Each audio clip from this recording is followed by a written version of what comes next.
हमारा सनी की तह बलमुआ मिलल तहरे बा, हमारा सनी की तह बलमुआ मिलल तहरे बा।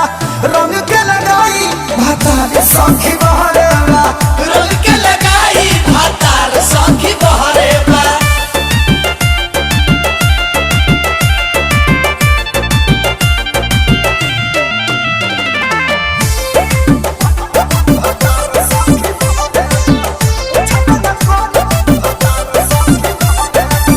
यादव मुकेश सोनवारी अनारी रे, पूछबे न करे समझे पिलवा खेसारी रे।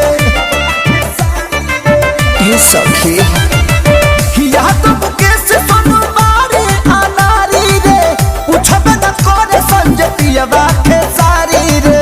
लागता कि लुटत मुआ न सवतिन से लहरे बा, लागता कि लुटत मुआ न सवतिन से लहरे बा।